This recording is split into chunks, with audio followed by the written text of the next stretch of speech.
Hello अस्सलाम वालेकुम दोस्तों। तो यार क्या हाल है। आज की इस वीडियो में हम 2015 का इशेंस ऑफ शेयर्स एंड डिबेंचर के क्वेश्चन सॉल्व करेंगे और इसी के साथ समझेंगे भी कि ये क्वेश्चन किस तरीके से सॉल्व हुआ। अच्छा, तो सबसे पहले हम ये डिस्कस कर लेते हैं भाई शेयर्स और डिबेंचर्स होते क्या हैं। देखिए, शेयर्स बेसिकली कंपनी का कोई भी मतलब हिस्सा होता है एक तरीके से, ठीक है। यानी कि अगर आप शेयर्स के अंदर इन्वेस्ट कर रहे हैं तो उसका मतलब कि आप कंपनी के अंदर डायरेक्टली इन्वेस्टमेंट कर रहे हैं, ठीक है। लेकिन आप एक तरीके से कंपनी के ओनर होंगे, लेकिन आपका जो शेयर होगा कंपनी के अंदर वो इतना नहीं होगा कि आप डिसीजन मेकर बन सके उस कंपनी के, ठीक है। जब तक कि आप उस कंपनी के 50% से ज़्यादा शेयर्स खरीद नहीं लेते हो। तो ये जो है शेयर्स होते हैं। अब इनमें दो तरह के शेयर्स होते हैं, एक होते हैं कॉमन स्टॉक्स और दूसरे होते हैं प्रेफर्ड स्टॉक्स।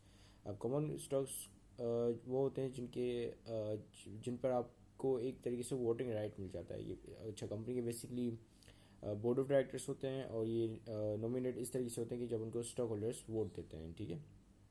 तो ये सीन होता है स्टॉक्स का। प्रेफर्ड स्टॉक्स वो होते हैं जिन पे आपको एक फिक्स्ड परसेंटेज की डिविडेंड्स आ रहे होते हैं। डिविडेंड बेसिकली प्रॉफिट्स होते हैं जो कि एक शेयर्स पे मिलते हैं, ठीक है। सो जब डिविडेंड्स आ रहे होते हैं तो वो सबसे पहले प्रेफर्ड शेयर वालों को दिए जाते हैं, फिर जो बच्चों को जो डिविडेंड्स जो होते हैं वो कॉमन स्टॉक्स वालों को दिए जाते हैं। तो ये बेसिकली डिफरेंस है और यही वजह है कि प्रेफर्ड शेयर्स को जो है प्रेफरेंस है या प्रेफर्ड शेयर बोले जा मतलब हम बोलते हैं, ठीक है। अच्छा, तो ये मैंने आपको शेयर्स के बारे में बताया। अब हम बात करते हैं डिबेंचर्स या बॉन्ड के बारे में। अब देखिए, बॉन्ड्स और डिबेंचर्स सेम होते हैं, बस इनमें ये डिफरेंट होता है कि जो डिबेंचर्स होते हैं वो अनसिक्योर्ड होते हैं और जो बॉन्ड्स होते हैं वो सिक्योर्ड होते हैं। बॉन्ड्स क्या कि कोई भी आप मॉर्गेज या एसेट प्लेज्ड होता है, ठीक है। यानी कि अगर लेट्स सपोज कल को कंपनी बैंकरप्ट होती है, जिस कंपनी का आपने बॉन्ड खरीदा हुआ है, तो आपको जो है आपके पैसे जो मतलब जितने रुपए में आपने बॉन्ड खरीदा था वो आपको उतने रुपए आपको वापस मिल जाएंगे, ठीक है। कैसे मिलेंगी? कंपनी जब बैंकरप्ट होगी तो उसके पास कुछ एसेट्स वगैरह होते हैं, तो वो एसेट वगैरह सोल्ड करके बॉन्ड होल्डर को पेमेंट करेगी, ठीक है। सबसे पहले ये कंपनी जो है अपने उधार पूरे करती है, जो डेट्स होते हैं वो पूरे करती है कंपनी, ठीक है। लेकिन डिबेंचर की सूरत में आपके पैसे चले जाएंगे, आपके पैसे रिकवर नहीं होंगे क्योंकि ये अनसिक्योर्ड होते हैं। इनके अगेंस्ट कोई भी कंपनी के एसेट्स वगैरह प्लेज नहीं होते हैं, ठीक है। सो बॉन्ड्स और डिबेंचर में ये डिफरेंस होता है। अब देखिए, जो डिबेंचर्स होते हैं वो कुछ इस तरीके से होते हैं कि इनके ऊपर एक कूपन रेट होता है, जैसे लेट्स सपोज 8% का है और ये यूजुअली 100 रुपये के होते हैं, ठीक है। अगर आपके पास एक ऐसा बॉन्ड है जिसके पास कूपन रेट 8% है और वो 100 रुपये का बॉन्ड है, तो इसका मतलब कि 8% 100 रुपये का आपको या 8 रुपये, ठीक है, क्योंकि 8% 100 रुपये का क्या होगा 8 रुपीज़। तो 8 रुपीज़ का रिटर्न आपको हर साल मिलेगा पर डिबेंचर पे, ठीक है।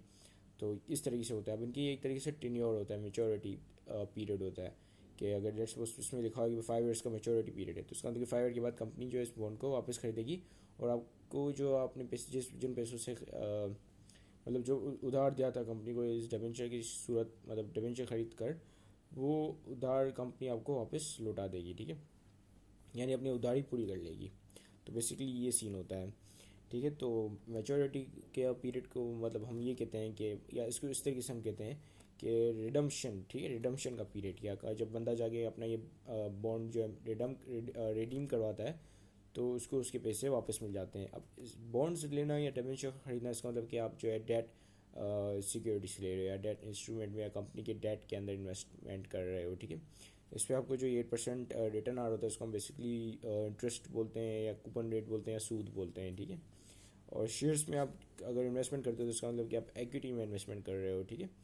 So this is how it is. Now let's start reading our question. Azad corporation limited completed the following transaction. Azad corporation basically एक कंपनी है जिन्होंने कुछ फॉलोइंग ट्रांजेक्शन कंप्लीट किया। अब हम ट्रांजेक्शन भी पढ़ेंगे और साथ साथ इसकी जनरल एंट्रीज भी बनाते जाएंगे, ठीक है। तो सबसे पहले क्या है कि भाई receive application for 25,000 shares of ₹10 each, ₹11 पर शेयर एट द रेट ₹11 पर share. The company issue 20,000 shares and refunded the excess amount, ठीक है। अब क्या कह रहे हैं, अब देखें बेसिकली होता क्या है। जैसे अगर कंपनी अपना आईपीओ लॉन्च करती है, इनिशियल पब्लिक ऑफरिंग की तरफ जाती है और पब्लिक होने जाती है, लेकिन देखें पहले क्या होता है कि पहले एक प्राइवेट कंपनी होती है, ठीक है। फिर वो पब्लिक जाना चाहते हैं कि वह बोलते हैं कि हम जो है स्टॉक एक्सचेंज के अंदर लिस्टेड होंगे, तो उसको एक सर्विस रिक्वायर्ड होती है किसकी, अंडर राइटर की, ठीक है, या इन्वेस्टमेंट बैंकर की। तो इन्वेस्टमेंट बैंकर क्या करता है कि उस कंपनी की जाके पब्लिसिटी कर रहा होता है, ठीक है, और उसकी शेयर्स जो आगे बिका कर देता है और इसकी वो कीमत या कमीशन वगैरह ले रहा होता है कंपनी से, ठीक है। अब ये अंडर राइटर का काम ये होता है कि पहले कंपनी की वैल्यूएशन करना कि कंपनी की क्या वर्थ क्या है, ठीक है।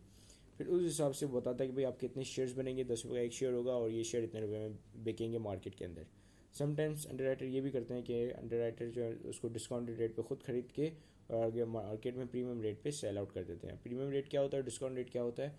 देखिए जैसे कि शेयर की वैल्यू जो 10 रुपये, उसकी पार वैल्यू 10 रुपये, तो अगर वो 10 रुपये में ज़्यादा बिकता है, 10 रुपये से ज़्यादा बिकता है यानी कि 12 रुपये में बिकता है, तो 2 रुपये प्रीमियम हुआ है। ठीक है, प्रीमियम एक तरीके से प्रॉफिट है शेयर के ऊपर। और डिस्काउंटेड प्राइस यानी कि अगर वो पार वैल्यू से कम में बिकता है और ये एक तरीके से लॉस है। ठीक है, अगर शेयर सेल करते हो आप डिस्काउंटेड पे तो आप यानी कि आप लॉस पे शेयर सेल कर रहे हो। ठीक है, और प्रीमियम क्या है, प्रॉफिट है। अब शेयर की जो ओरिजिनल प्राइस है वो 10 रुपये ही होती है, लेकिन मार्केट में ये डिफरेंट अमाउंट पे ट्रेड हो रहा होता है। जैसे लेट्स सपोज 12 रुपये पे ट्रेड हो रहा है, 13 रुपये पे ट्रेड हो रहा है, या 9 रुपये पे ट्रेड हो रहा है। ठीक है, सो उसकी मार्केट प्राइस और एक्चुअल प्राइस या फेस वैल्यू डिफरेंट होती है। अच्छा, फिर हम यहाँ पे क्या होता है कि जब कंपनी बोलती है कि हमने इतने शेयर्स इशू करने हैं, तो उसके लोग उसके लिए एप्लीकेशन दे रहे होते हैं और एप्लीकेशन के साथ पैसे भी दे रहे होते हैं। ठीक है, यानी कि कंपनी के पास इतनी एप्लीकेशन आती हैं, भाई हमें इतना शेयर, फलाने बंदे को इतना शेयर चाहिए, दूसरी बंदे को इतना शेयर चाहिए, तो ये तमाम एप्लीकेशन कंपनी के ऊपर आ रही होती हैं कंपनी के पास। ठीक है, तो क्या होता है कि फिर कंपनी इन एप्लीकेशन को देखकर जब पूरी की पूरी एप्लीकेशन आ जाती है तो फिर उन एप्लीकेशन के अगेंस्ट शेयर अलॉट करती है या शेयर देती है। समटाइम्स ऐसा होता है कि कंपनी ऑफर कर रही होती है 20,000 शेयर्स और लोग कहते हैं भाई हमें 25,000 शेयर्स खरीदने हैं, तो कंपनी क्या बोलती है, क्योंकि पैसे आ जाते हैं शेयर्स खरीदने के, तो कंपनी जो है 20,000 के मतलब 20,000 शेयर्स इशू करती है और जो 5,000 शेयर्स के जो पैसे आए हुए थे वो रिफ़ंड कर देती है, लौटा देती है। ठीक है, सो ये प्रोसेस होता है। तो शुरू में हमें ये लिखा हुआ है कि एप्लीकेशन 25,000 शेयर्स के लिए रिसीव हुई है, 10 रुपये की, 10 रुपये का एक शेयर है जो कि 11 रुपये पे कंपनी सेल कर रही है। और तो कंपनी ने जो 20,000 शेयर्स इशू करने हैं, यानी कि 5,000 की जो एप्लीकेशन है वो मतलब 5,000 की शेयर्स के अगेंस्ट जो पैसा है वो कंपनी रिफ़ंड करेगी। ठीक है, सो अच्छा, यहाँ पे मार्केट वैल्यू 11 रुपीज़ है, तो इसका मतलब कि कंपनी प्रीमियम पे दे रही है। ठीक है, 10 रुपये में नहीं दे रही बल्कि प्रीमियम पे 11 रुपये पे सेल कर रही है, 1 रुपया प्रीमियम ले रही है लोगों से। ठीक है, शेयर ख़रीदने का। तो अब हम इसकी जनरल एंट्री पहले किस तरीके से रिकॉर्ड करेंगे, पहले तो हम ये रिकॉर्ड करेंगे कि कंपनी के बैंक अकाउंट में कितना पैसा आया। ठीक है, अच्छा, कंपनी की जो भी कैश की मतलब जो भी ट्रांजैक्शन होती है वो बैंक के थ्रू ही होती है, तो इसमें आप जो है जब भी लिखा हुआ आएगा कि कंपनी ने इतना पैसा दिया तो आप बैंक को ही डेबिट या क्रेडिट करोगे। ठीक है, सो कंपनी के बैंक अकाउंट के अंदर पैसा आया तो कंपनी का बैंक अकाउंट क्या हो गया, क्रेडिट हो गया। ठीक है, सो कितने से हुआ, क्योंकि कंपनी के पास 25,000 शेयर्स के पैसे आए और एक शेयर जो है 11 रुपये का कंपनी दे रही थी, तो ये कंपनी के पास कितने पैसे आ गए, 25,000 मल्टीप्लाई 11, ये हम करके देखते हैं। अच्छा, ये आ जाएंगे आपके 2,75,000। ठीक है, फिर जाहिर सी बात है यहाँ पे आप क्या क्रेडिट क्या करोगे, एप्लीकेशंस को। ठीक है, किसके थ्रू आएंगे, एप्लीकेशंस के थ्रू। एप्लीकेशन बिल्कुल कैपिटल अकाउंट की तरह वर्क करता है, यानी कि जब भी ये बढ़ेगा तो आप उसको क्रेडिट करोगे और जब भी ये घटेगा तो आप उसको डेबिट करोगे। तो ये आ गए 2,75,000 यहाँ पे। ठीक है, एप्लीकेशंस की। अब कंपनी ने जो शेयर्स अलॉट किए वो कितने शेयर्स मतलब शेयर्स अलॉट किए वो कितने शेयर्स अलॉट किए कंपनी ने 20,000 सिर्फ। ठीक है, तो एप्लीकेशंस यहाँ पे डेबिट हो जाएंगी। अच्छा, ये जो यहाँ पे है वो प्लस में है। ठीक है, तो एप्लीकेशंस को हमने बिल्कुल ख़त्म करना है, एप्लीकेशन के अकाउंट को। तो एप्लीकेशंस यहाँ पे डेबिट में आ जाएंगी, कितने से, क्योंकि कंपनी ने जो है सिर्फ 20,000 शेयर्स अलॉट किया और एक शेयर की जो प्राइस वो 11 रुपये, तो 20,000 multiply by 11 this would be 2,20,000। ठीक है, और ये माइनस में की एप्लीकेशन यहाँ पे डेबिट हो रही हैं। ठीक है, तो ये माइनस साइन के साथ है और ये प्लस साइन के साथ है। तो अब हम यहाँ पे क्या करेंगे कि यहाँ पे क्रेडिट साइड पे कंपनी के यहाँ से क्या गए, शेयर्स गए। ठीक है, कितने शेयर्स गए, 20,000 शेयर्स गए। एक शेयर जो है 10 रुपये का है, तो इस हिसाब से कितने हो गए ये आपके हो गए 2 lakh, right. 20,000 10 that is 2 lakh. और कंपनी ने प्रीमियम कितना कमाया इन शेयर्स को सेल करते वक्त, 1 रुपये का। ठीक है, क्योंकि 11 रुपये के सेल हुए थे, 10 रुपये का शेयर था, 11 रुपये के सेल हुए, तो 1 रुपये कंपनी का यहाँ पे प्रॉफिट हुआ शेयर्स को सेल करने पर। ठीक है, कितने शेयर सेल किए, 20,000। एक शेयर के ऊपर कितने रुपये का प्रीमियम कमाया, 1 रुपये का। ठीक है, क्योंकि 10 रुपये का था, 11 रुपये का सेल किया, तो 1 रुपये यहाँ पे प्रीमियम कंपनी ने कमाया। तो 20,000 मल्टीप्लाई बाय 1 दैट इज़ 20,000। ठीक है, तो ये डेबिट क्रेडिट आपका आपस में बराबर हो गई। अब हम देखेंगे कि भाई एक्सेस अमाउंट कंपनी के पास कितनी है। ठीक है, तो जो कि वापस करनी है। ठीक है, अब क्या है कि अब जो है कंपनी वो शेयर्स वापस करेंगी, अब वो एप्लीकेशन वापस करेगी जो उसके पास एक्सेस में आ चुकी है। ठीक है, सो एक्सेस में एप्लीकेशंस कितने की आई हैं? 5000 शेयर्स की। ठीक है, सो एप्लीकेशंस को यहाँ पे आप डेबिट करोगे कितने शेयर से? 5000 शेयर से। एक शेयर के लिए जो है लोगों ने 11 रुपये दिए। ठीक है, सो 5000 शेयर्स के लिए कितने दिए होंगे? 11,000 मल्टीप्लाई बाय 5 तो ये आपके हो जाएंगे, लेट मी जस्ट, वैसे तो 55,000 हो गया, 55,000। ठीक है, सो 55,000 कंपनी को वापस करनी। ठीक है, सो कंपनी जो है अपनी बैंक अकाउंट से पैसे वापस देगी कितने? 55,000, राइट। तो ये यहाँ पे आके आपकी पहली एंट्री का सीन पूरा होता है। ठीक है, तो अब हम चलते हैं आपकी दूसरी एंट्री पे। पहली एंट्री हो गई, सो यहाँ पे लिखा गया purchase land for ₹3,37,500, issuing shares for ₹10 at the rate ₹13.5 पर शेयर। ठीक है, तो ये क्या कह रहा है कि कंपनी ने लैंड खरीदा है जो कि 3,37,500 का था, और उसके अगेंस्ट कंपनी ने कोई कैश वगैरह नहीं दिया बल्कि शेयर्स की सूरत में पेमेंट की।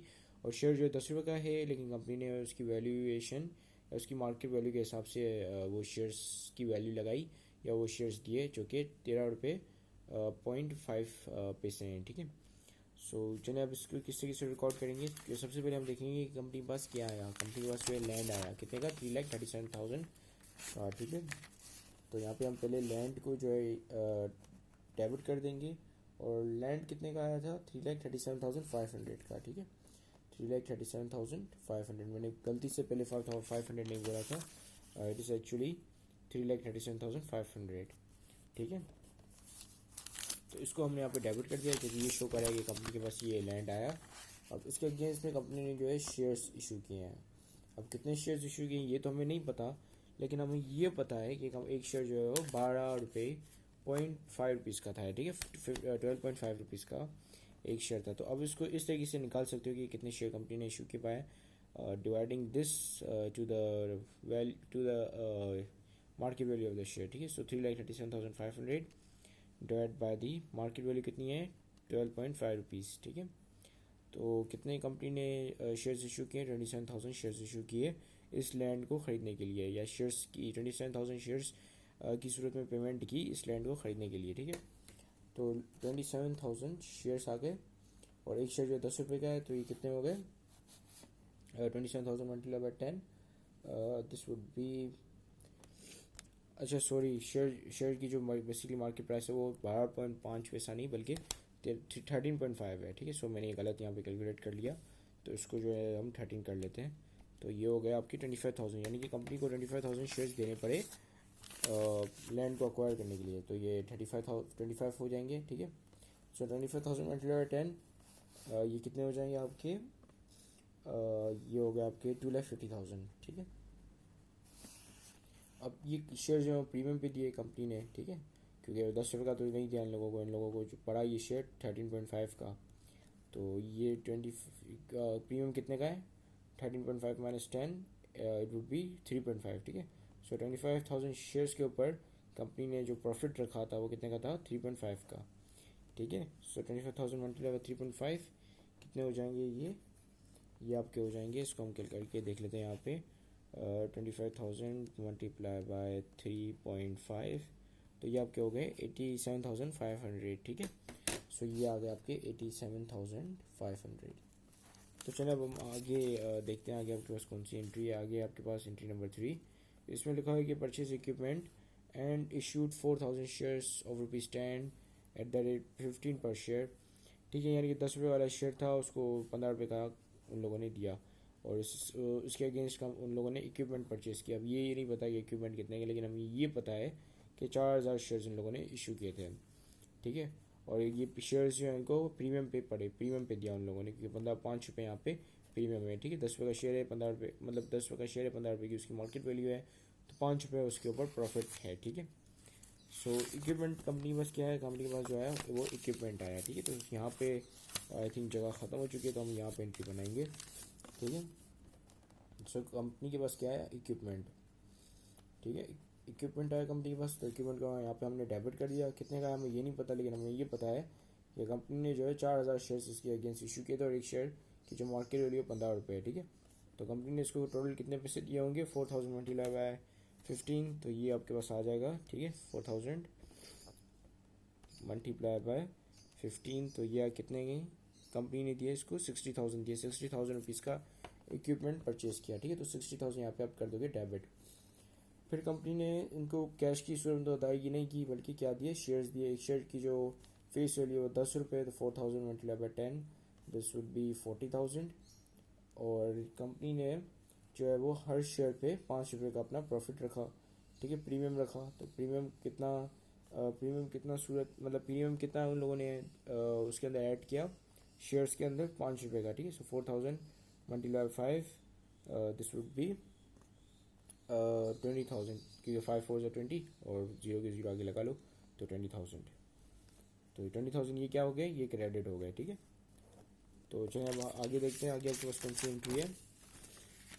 ये वाली एंट्री भी हो गई। आगे है एंट्री नंबर 4, इसमें लिखा हुआ कि भाई issued 3000 debenture ₹100 at par, redeemable after 5 years at ₹103 each, ठीक है। अब देखो यहाँ पे क्या होता है कि मैंने आपको कूपन रेट के बारे में बताया था, वो इंटरेस्ट एक्सपेंस की जो एंट्री है वो अलग से होगी जिस वक्त वो आएगी, ठीक है, अराइज होगी। अब यहाँ पे आप सिर्फ ये देखो कि ये कंपनी के पास इशू करने के बाद पैसा कितना आया, ठीक है। डिबेंचर्स पेबल कितने के हैं, क्योंकि ज़ाहिर सी बात है पेबल क्यों, ये लाइबिलिटी है, कंपनी जो पैसे ले रही है वो उधार ले रही है डिबेंचर को देकर, ठीक है। तो ये जो है बेसिकली एक तरीके से लाइबिलिटी है, कंपनी जो है उधार ले रही है, लोन है, ठीक है। तो क्या है कि इसमें कंपनी ने 3000 डिबेंचर इशू किए हैं, 100 रुपये का एक डिबेंचर है, पार पे दिया। अब लिखा है कि redeemable after 5 year, redeemable after 5 year यानी कि मैच्योरिटी है 5 शेयर के बाद, 5 शेयर का टेन्योर है, 5 शेयर के बाद कंपनी आपको, जो कंपनी ने उधार पे जो पैसा लिया था आपसे, वो आपको वापस कर देगी। लेकिन यही नहीं, यहाँ पे एक ट्विस्ट है। ट्विस्ट ये है कि ये 100 रुपये का आपने को आपसे जो है 100 रुपये लिए थे, यानी कि जब आपने ये डिबेंचर ख़रीदा था तो आपसे 100 रुपये लिए, ठीक है। लेकिन जब आप इस डिबेंचर को रिडीम करने जाओगे तो आपको 103 रुपये मिलेंगे, ठीक है। अब ये जो 3 रुपये ये बेसिकली कंपनी का लॉस है ऑन रिडम्पशन, ठीक है। तो अब पहले हम ये देखेंगे कि कंपनी के पास पैसा कितना आया, ठीक है। फिर दूसरी चीज़ हम ये देखेंगे कि कंपनी ने जब मेच्योरिटी आई तो कंपनी ने पैसा कितना दिया, ठीक है। तो ये जो है दोनों चीज़ों की हम यहाँ पे एक ही एंट्री बनाएंगे, ठीक है। तो इसको मैं जो है यहाँ पे एडजस्ट करूँगा कि जगह यहाँ पे ख़त्म हो चुकी है। तो सबसे पहले हम कंपनी के बैंक को डेबिट करेंगे, क्योंकि बैंक के अंदर पैसा आया। कंपनी ने जो है वो कितने डिबेंचर इशू किए थे, कंपनी ने जो है 3000 डिबेंचर इशू किए, ठीक है। तो 3000 डिबेंचर थे, एक डिबेंचर पे कंपनी को जो है वो 100 रुपये मिला, ठीक है। तो 3000 डिबेंचर पे कंपनी को कितना मिला होगा, ओबियसली 3 लाख, ठीक है। कि 3000 दैट इज़ 3 लाख। अब क्या हुआ कि जब कंपनी जब इनको वापस रीपरचेज करेगी तो 103 रुपये में करेगी, यहाँ पे 3 रुपये में हर डिबेंचर पे लॉस उठाएगी। तो लॉस ऑन रिडम्पशन कितना आएगा, रिडम्पशन 3 रुपये पर डिबेंचर, सो 3000 मल्टीप्लाई बाय 3, ये कितना हो जाएगा, ये हम देख लेते हैं यहाँ पे।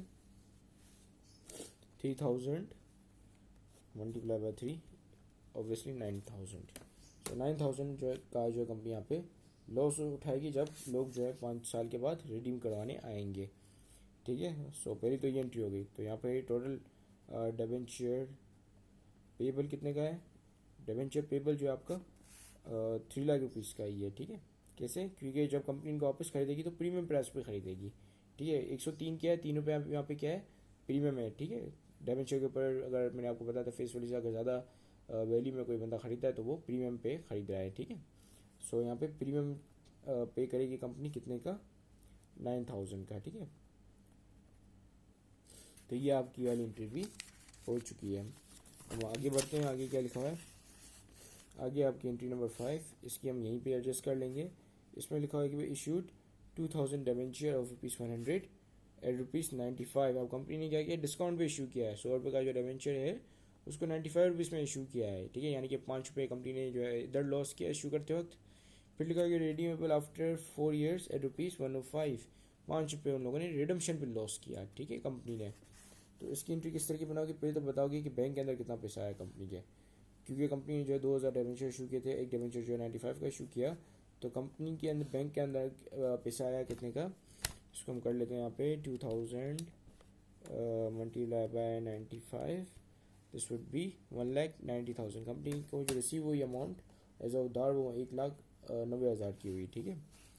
फिर कंपनी जब ये वापस रीपरचेज करेगी, यानी और अच्छा ये डिबेंचर बेसिकली कितने का था, ₹100 का था, तो डिस्काउंट कितना रिकॉर्ड करोगे यहाँ पे, कि कंपनी ₹100 का डिबेंचर कंपनी ने 95 रुपीज़ में बेचा, तो यानी कि डिस्काउंट अमाउंट भी बेचा ₹5 कंपनी ने हर डिबेंचर पे डिस्काउंट दिया, तो 2005 कितना हो जाएंगे ये, ऑब्वियसली 2 5 20, सो ये हो जाएंगे आपके 20,000, ठीक है।